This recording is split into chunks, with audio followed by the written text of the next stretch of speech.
O Grande Conflito. Capítulo 28. O Grande Juízo Investigativo. Eu continuei olhando, diz o profeta Daniel, até que foram postos uns tronos, e um ancião de dia se assentou. O seu vestido era branco como a neve, e o cabelo de sua cabeça como a limpa lã, o seu trono chamas de fogo, e as rodas dele fogo ardente. Um rio de fogo manava e saía de diante dele, milhares de milhares o serviam, e milhões de milhões estavam diante dele. Assentou-se o juízo, e abriram-se os livros. Daniel 7, versos 9 e 10. Assim foi apresentado à visão do profeta o grande e solene dia em que o caráter e vida dos homens passariam em revista perante o juiz de toda a terra, e cada homem seria recompensado segundo as suas obras. O ancião de dias é Deus, o Pai. Diz o salmista: Antes que os montes nascessem, ou que tu formasses a terra e o mundo, sim, de eternidade a eternidade, tu és Deus. Salmos 90, verso 2. É Ele, fonte de todo o ser e de toda a lei, que deve presidir ao juízo. E santos anjos, como ministros e testemunhas, em número de milhares e milhões de milhões, assistem a esse grande tribunal. E, eis que vinha nas nuvens do céu um como filho do homem, e dirigiu-se ao ancião de dias, e o fizeram chegar até ele. E foi-lhe dado o domínio e a honra, e o reino, para que todos os povos, nações e línguas o servissem. O seu domínio é um domínio eterno, que não passará. Daniel 7, versos 13 e 14.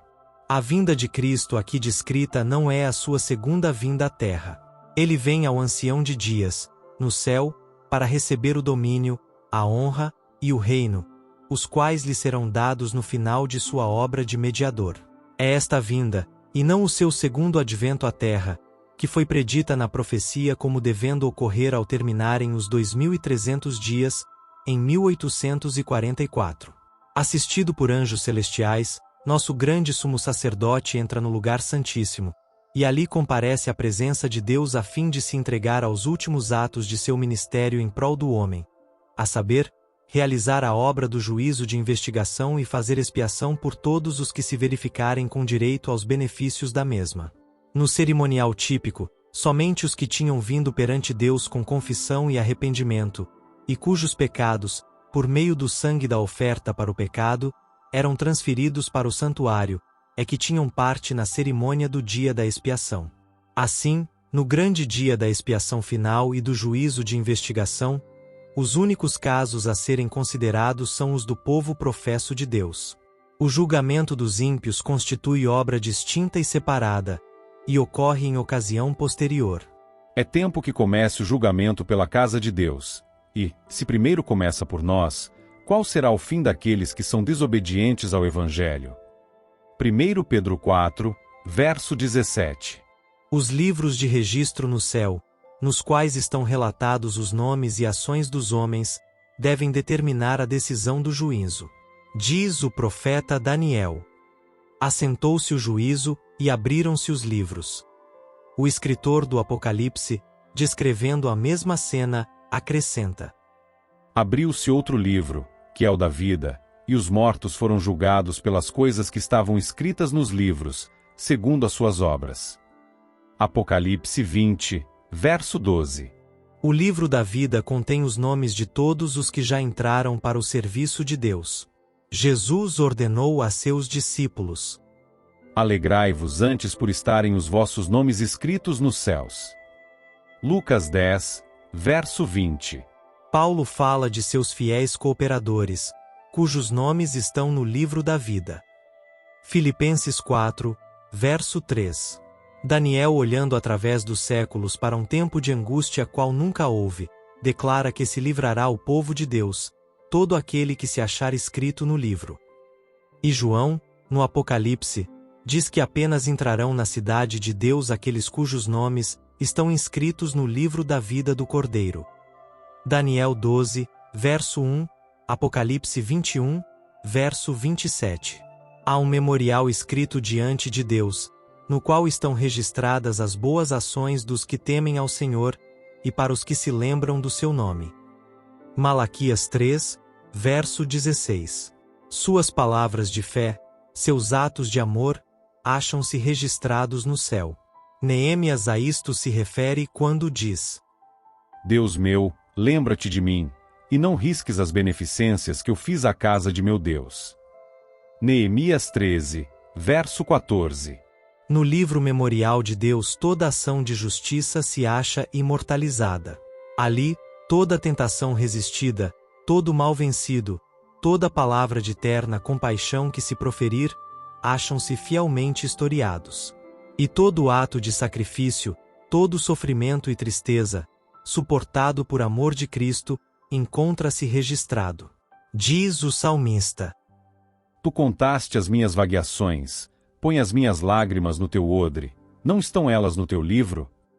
Salmos 56, verso 8. Há também um relatório dos pecados dos homens. Porque Deus há de trazer a juízo toda a obra, e até tudo que está encoberto, quer seja bom quer seja mal. De toda palavra ociosa que os homens disserem hão de dar conta no dia do juízo. Disse o Salvador: Por tuas palavras serás justificado, e por tuas palavras serás condenado.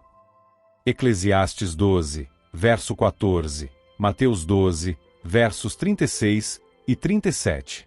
Os propósitos e intuitos secretos aparecem no infalível registro, pois Deus trará à luz as coisas ocultas das trevas, e manifestará os desígnios dos corações. 1 Coríntios 4, verso 5. Eis que está escrito diante de mim, as vossas iniquidades, e juntamente as iniquidades de vossos pais, diz o Senhor. Isaías 65, versos 6 e 7. A obra de cada homem passa em revista perante Deus, e é registrada pela sua fidelidade ou infidelidade. Ao lado de cada nome, nos livros do céu, estão escritos, com terrível exatidão, toda má palavra, todo ato egoísta, todo dever não cumprido, e todo pecado secreto, juntamente com toda artificiosa hipocrisia. Advertências ou admoestações enviadas pelo céu, e que foram negligenciadas, momentos desperdiçados, oportunidades não aproveitadas, influência exercida para o bem ou para o mal, juntamente com seus resultados de vasto alcance, tudo é historiado pelo anjo relator.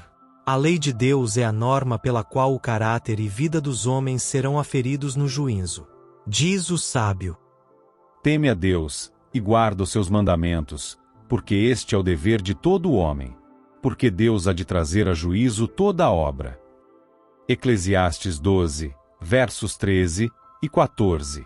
O apóstolo Tiago admoesta a seus irmãos: Assim falai, e assim procedei, como devendo ser julgados pela lei da liberdade. Tiago 2, verso 12. Os que no juízo forem havidos por dignos, terão parte na ressurreição dos justos. Disse Jesus: Os que forem havidos por dignos de alcançar o mundo vindouro, e a ressurreição dos mortos, são iguais aos anjos, e são filhos de Deus, sendo filhos da ressurreição. Lucas 20, versos 35 e 36. E novamente ele declara que os que fizeram o bem sairão para a ressurreição da vida. João 5, verso 29. Os justos mortos não ressuscitarão senão depois do juízo, no qual são havidos por dignos da ressurreição da vida. Consequentemente, não estarão presentes em pessoa no tribunal em que seus registros são examinados e decidido seu caso. Jesus aparecerá como seu advogado, a fim de pleitear em favor deles perante Deus. Se alguém pecar, temos um advogado para com o Pai, Jesus Cristo, o justo. 1 João 2, verso 1. Porque Cristo não entrou num santuário feito por mãos, figura do verdadeiro, porém no mesmo céu, para agora comparecer por nós perante a face de Deus. Portanto, pode também salvar perfeitamente os que por ele se chegam a Deus, vivendo sempre para interceder por eles. Hebreus 9, verso 24, e Hebreus 7, verso 25. Ao abrirem-se os livros de registro no juízo, é passada em revista perante Deus a vida de todos os que creram em Jesus. Começando pelos que primeiro viveram na terra, nosso advogado apresenta os casos de cada geração sucessiva, finalizando com os vivos. Todo nome é mencionado, cada caso minuciosamente investigado. Aceitam-se nomes e rejeitam-se nomes. Quando alguém tem pecados que permaneçam nos livros de registro, para os quais não houve arrependimento nem perdão, seu nome será omitido do livro da vida, e o relato de suas boas ações apagado do livro memorial de Deus. O Senhor declarou a Moisés: Aquele que pecar contra mim, a este riscarei eu do meu livro. Êxodo 32, verso 33. E diz o profeta Ezequiel: Desviando-se o justo da sua justiça, e cometendo a iniquidade, de todas as suas justiças que tiver feito não se fará memória. Ezequiel 18, verso 24. Todos os que verdadeiramente se tenham arrependido do pecado e que pela fé hajam reclamado o sangue de Cristo, como seu sacrifício expiatório, tiveram o perdão acrescentado ao seu nome, nos livros do céu, tornando-se eles participantes da justiça de Cristo, e verificando-se estar o seu caráter em harmonia com a lei de Deus. Seus pecados serão riscados e eles próprios havidos por dignos da vida eterna. O Senhor declara pelo profeta Isaías: Eu mesmo, sou que apago as tuas transgressões por amor de mim, e dos teus pecados me não lembro. Isaías 43, verso 25. Disse Jesus: O que vencer será vestido de vestes brancas, e de maneira nenhuma riscarei o seu nome do livro da vida, e confessarei o seu nome diante de meu Pai, e diante de seus anjos. Qualquer que me confessar diante dos homens, eu o confessarei diante de meu Pai que está nos céus. Mas qualquer que me negar diante dos homens, eu o negarei também diante de meu Pai, que está nos céus. Apocalipse 3, verso 5, Mateus 10, versos 32 e 33. O mais profundo interesse manifestado entre os homens nas decisões dos tribunais terrestres não representa senão palidamente o interesse demonstrado nas cortes celestiais quando os nomes inseridos nos livros da vida aparecerem perante o juiz de toda a terra. O intercessor divino apresenta a petição para que sejam perdoadas as transgressões de todos os que venceram pela fé em seu sangue, a fim de que sejam restabelecidos em seu lar edênico, e coroados com ele como coherdeiros do primeiro domínio. Miqueias 4, verso 8. Satanás, em seus esforços para enganar e tentar a nossa raça, pensara frustrar o plano divino na criação do homem. Mas Cristo pede agora que este plano seja levado a efeito, como se o homem nunca houvesse caído. Pede, para seu povo, não somente perdão e justificação, amplos e completos, mas participação em sua glória e assento sobre o seu trono. Enquanto Jesus faz a defesa dos súditos de sua graça, Satanás acusa-os diante de Deus como transgressores. O grande enganador procurou levá-los ao ceticismo, fazendo-os perder a confiança em Deus, separar-se de seu amor e violar sua lei. Agora aponta para o relatório de sua vida, para os defeitos de caráter e de semelhança com Cristo, que desonraram a seu Redentor, para todos os pecados que ele os tentou a cometer, e por causa disto os reclama como súditos seus. Jesus não lhes justifica os pecados, mas apresenta o seu arrependimento e fé. Reclamando o perdão para eles, ergue as mãos feridas perante o Pai e os santos anjos, dizendo: Conheço-os pelo nome. Gravei-os na palma de minhas mãos. Os sacrifícios para Deus são um espírito quebrantado. A um coração quebrantado e contrito não desprezarás, ó Deus. Salmo 51, verso 17. E ao acusador de seu povo, declara: O Senhor te repreende, ó Satanás, sim, o Senhor, que escolheu Jerusalém, te repreende, não é este um tição tirado do fogo? Zacarias 3, verso 2. Cristo vestirá seus fiéis com sua própria justiça, para que os possa apresentar a seu Pai como igreja gloriosa, sem mancha, nem ruga, nem coisa semelhante. Efésios 5, verso 27.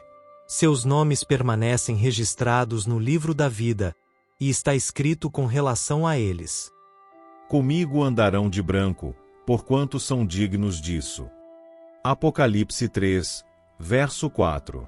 Assim se realizará o cumprimento total da promessa do novo concerto.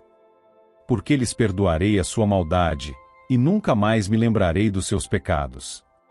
Naqueles dias, E naquele tempo, diz o Senhor, buscar-se-á a maldade de Israel, e não será achada, e os pecados de Judá, mas não se acharão.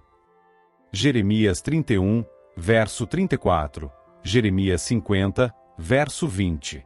Naquele dia o renovo do Senhor será cheio de beleza e de glória, e o fruto da terra excelente e formoso para os que escaparem de Israel. E será que aquele que ficar em Sião e o que permanecer em Jerusalém, será chamado santo, todo aquele que estiver inscrito entre os vivos em Jerusalém. Isaías 4, versos 2 e 3. A obra do juízo investigativo e extinção dos pecados deve efetuar-se antes do segundo advento do Senhor. Visto que os mortos são julgados pelas coisas escritas nos livros, é impossível que os pecados dos homens sejam cancelados antes de concluído o juízo em que seu caso deve ser investigado. Mas o apóstolo Pedro declara expressamente que os pecados dos crentes serão apagados quando vierem os tempos do refrigério pela presença do Senhor, e ele enviar a Jesus Cristo. Atos 3 verso 19, 20. Quando se encerrar o juízo de investigação, Cristo virá, e seu galardão estará com ele para dar a cada um segundo for a sua obra. No culto típico, o sumo sacerdote, havendo feito expiação por Israel, saía e abençoava a congregação. Assim Cristo, no final de sua obra de mediador, aparecerá sem pecado, para a salvação, Hebreus 9, verso 28, a fim de abençoar com a vida eterna seu povo que o espera. Como o sacerdote, ao remover do santuário os pecados, confessava-os sobre a cabeça do bode emissário, semelhantemente Cristo porá todos esses pecados sobre Satanás, o originador e instigador do pecado. O bode emissário, levando os pecados de Israel, era enviado à terra solitária. Levítico 16, verso 22. De igual modo Satanás, levando a culpa de todos os pecados que induziu o povo de Deus a cometer, estará durante 1000 anos circunscrito à terra, que então se achará desolada, sem moradores. E ele sofrerá finalmente a pena completa do pecado nos fogos que destruirão todos os ímpios. Assim o grande plano da redenção atingirá seu cumprimento na extirpação final do pecado e no livramento de todos os que estiverem dispostos a renunciar ao mal. No tempo indicado para o juízo, o final dos 2300 dias, em 1844, iniciou-se a obra de investigação e apagamento dos pecados. Todos os que já professaram o nome de Cristo serão submetidos àquele exame minucioso. Tanto os vivos como os mortos devem ser julgados pelas coisas escritas nos livros, segundo as suas obras. Pecados de que não houve arrependimento e que não foram abandonados, não serão perdoados nem apagados dos livros de registro, mas ali permanecerão para testificar contra o pecador no dia de Deus. Ele pode ter cometido más ações à luz do dia ou nas trevas da noite. Elas, porém, estavam patentes e manifestas àquele com quem temos de nos haver. Anjos de Deus testemunharam cada pecado, registrando-os nos relatórios infalíveis. O pecado pode ser escondido, negado, encoberto, ao pai, mãe, esposa, filhos e companheiros. Ninguém, a não ser os seus autores culpados, poderá alimentar a mínima suspeita da falta. Ela, porém, jaz descoberta perante os seres celestiais. As trevas da noite mais escura, os segredos de todas as artes enganadoras, não são suficientes para velar do conhecimento do Eterno um pensamento que seja. Deus tem um relatório exato de toda conta injusta e de todo negócio desonesto. Não se deixa enganar pela aparência de piedade. Não comete erros em sua apreciação do caráter. Os homens podem ser enganados pelos que são de coração corrupto, mas Deus penetra todos os disfarces e lê a vida íntima. Quão solene é esta consideração!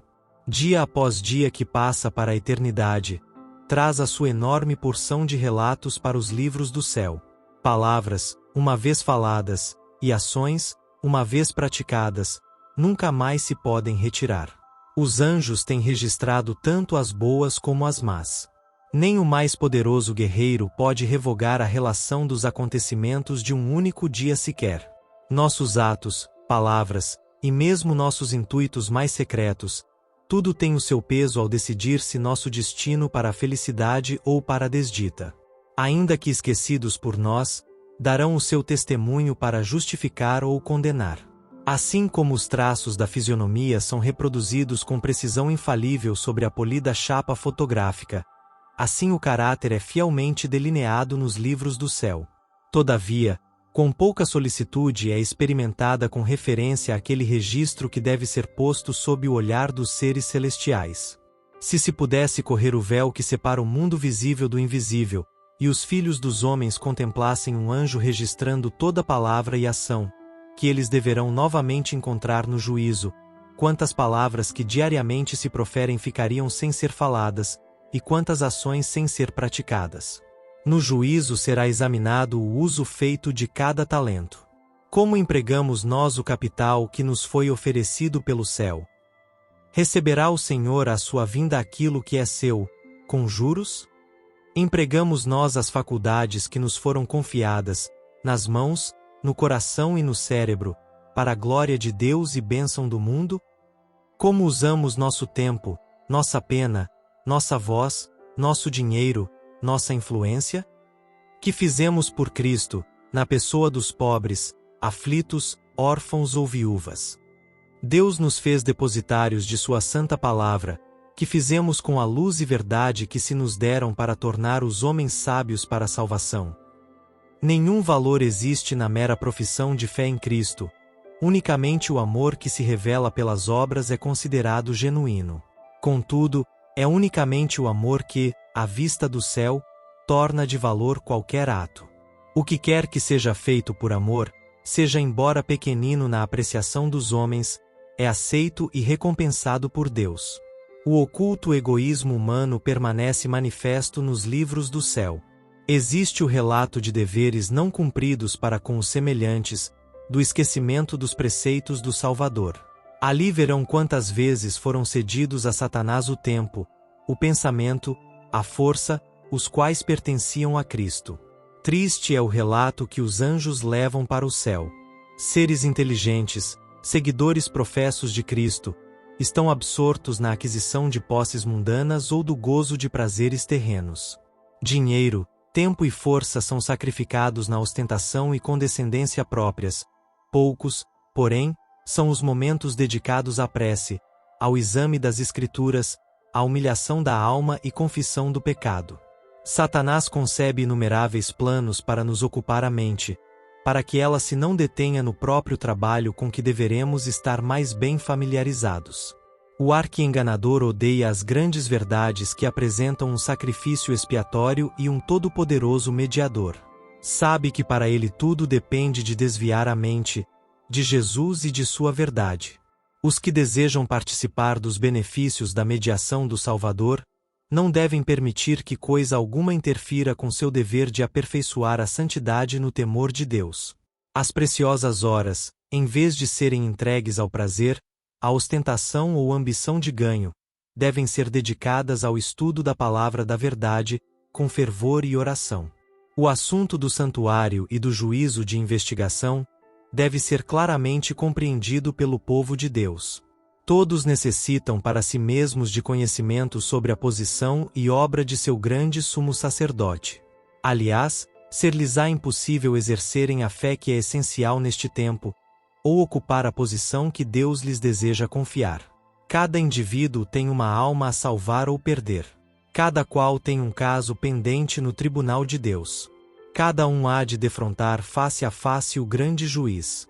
Quão importante é, pois, que todos contemplem muitas vezes a cena solene em que o juízo se assentará e os livros se abrirão, e em que, juntamente com Daniel, cada pessoa deve estar na sua sorte, no fim dos dias. Todos os que receberam luz sobre estes assuntos devem dar testemunho das grandes verdades que Deus lhes confiou. O santuário no céu é o próprio centro da obra de Cristo em favor dos homens. Diz respeito a toda a alma que vive sobre a terra. Patenteia-nos o plano da redenção, transportando-nos mesmo até ao final do tempo, e revelando o desfecho triunfante da controvérsia entre a justiça e o pecado. É da máxima importância que todos investiguem acuradamente estes assuntos, e possam dar resposta a qualquer que lhes peça a razão da esperança que neles há. A intercessão de Cristo no santuário celestial, em prol do homem, é tão essencial ao plano da redenção, como foi sua morte sobre a cruz. Pela sua morte iniciou essa obra, para cuja terminação ascendeu ao céu, depois de ressurgir. Pela fé devemos penetrar até o interior do véu, onde nosso precursor entrou por nós. Hebreus 6, verso 20. Ali se reflete a luz da cruz do Calvário. Ali podemos obter intuição mais clara dos mistérios da redenção. A salvação do homem se efetua a preço infinito para o céu. O sacrifício feito é igual aos mais amplos requisitos da violada lei de Deus. Jesus abriu o caminho para o trono do Pai, e por meio de sua mediação pode ser apresentado a Deus o desejo sincero de todos os que a ele se chegam pela fé. O que encobre as suas transgressões nunca prosperará, mas o que as confessa e deixa alcançará misericórdia. Provérbios 28, verso 13. Se os que escondem e desculpam suas faltas pudessem ver como Satanás exulta sobre eles, como escarnece de Cristo e dos santos anjos, pelo procedimento deles, apressar-se-iam a confessar seus pecados e deixá-los. Por meio dos defeitos do caráter, Satanás trabalha para obter o domínio da mente toda, e sabe que, se esses defeitos forem acariciados, será bem-sucedido. Portanto, está constantemente procurando enganar os seguidores de Cristo com seu fatal sofisma de que lhes é impossível vencer. Mas Jesus apresenta em seu favor suas mãos feridas, seu corpo moído, e declara a todos os que desejam segui-lo: A minha graça te basta. 2 Coríntios 12, verso 9. Tomai sobre vós o meu jugo, e aprendei de mim, que sou manso e humilde de coração, e encontrareis descanso para as vossas almas. Porque o meu jugo é suave, e o meu fardo é leve. Mateus 11, versos 29 e 30. Ninguém, pois, considere incuráveis os seus defeitos. Deus dará fé e graça para vencê-los. Vivemos hoje no grande dia da expiação. No cerimonial típico, enquanto o sumo sacerdote fazia expiação por Israel, exigia-se de todos que afligissem a alma pelo arrependimento do pecado e pela humilhação, perante o Senhor, para que não acontecesse serem extirpados dentre o povo. De igual modo, todos quantos desejem seja seu nome conservado no livro da vida, devem, agora, nos poucos dias de graça que restam, afligir a alma diante de Deus, em tristeza pelo pecado e em arrependimento verdadeiro. Deve haver um exame de coração, profundo e fiel. O espírito leviano e frívolo, alimentado por tantos cristãos professos, deve ser deixado. Há uma luta intensa diante de todos os que desejam subjugar as más tendências que insistem no predomínio. A obra de preparação é uma obra individual. Não somos salvos em grupos. A pureza e devoção de um não suprirá a falta dessas qualidades em outro. Embora todas as nações devam passar em juízo perante Deus, examinará ele o caso de cada indivíduo, com um exame tão íntimo e penetrante como se não houvesse outro ser na terra. Cada um deve ser provado, e achado sem mancha ou ruga, ou coisa semelhante. Solenes são as cenas ligadas à obra final da expiação. Momentosos, os interesses nela envolvidos. O juízo ora se realiza no santuário celestial. Há muitos anos esta obra está em andamento. Breve, ninguém sabe quão breve, passará ela aos casos dos vivos. Na augusta presença de Deus nossa vida deve passar por exame. Atualmente, mais do que em qualquer outro tempo, importa a toda a alma atender à admoestação do Salvador. Vigiai e orai, porque não sabeis quando chegará o tempo. Marcos 13, verso 33. Se não vigiares, virei a ti como um ladrão, e não saberás a que hora sobre ti virei. Apocalipse 3, verso 3. Quando se encerrar a obra do juízo de investigação, o destino de todos terá sido decidido, ou para a vida, ou para a morte. O tempo da graça finaliza pouco antes do aparecimento do Senhor nas nuvens do céu. Cristo, no Apocalipse, prevendo aquele tempo, declara: Quem é injusto, faça injustiça ainda. Quem está sujo, suje-se ainda. E quem é justo, faça justiça ainda. E quem é santo, seja santificado ainda. E, eis que cedo venho, e o meu galardão está comigo, para dar a cada um segundo a sua obra. Apocalipse 22, versos 11 e 12. Os justos e os ímpios estarão ainda a viver sobre a terra em seu estado mortal. Estarão os homens a plantar e a construir, comendo e bebendo, todos inconscientes de que a decisão final, irrevogável, foi pronunciada no santuário celestial. Antes do dilúvio, depois que Noé entrou na arca, Deus o encerrou ali e excluiu os ímpios. Mas, durante 7 dias, o povo, não sabendo que seu destino se achava determinado, continuou em sua vida de descuido e de amor aos prazeres, zombando das advertências sobre o juízo iminente. Assim, diz o Salvador, será também a vinda do Filho do Homem. Mateus 24, verso 39.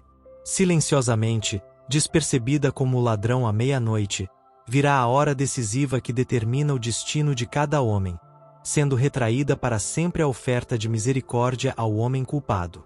Vigiai, pois, para que, vindo de improviso, não vos ache dormindo. Marcos 13, versos 35 e 36. Perigosa é a condição dos que, cansando-se de vigiar, volvem às atrações do mundo. Enquanto o homem de negócios está absorto em busca de lucros, enquanto o amante dos prazeres procura satisfazer aos mesmos, enquanto a escrava da moda está a arranjar os seus adornos, pode ser que naquela hora o juiz de toda a terra pronuncie a sentença.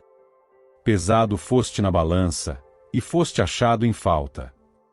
Daniel 5, verso 27.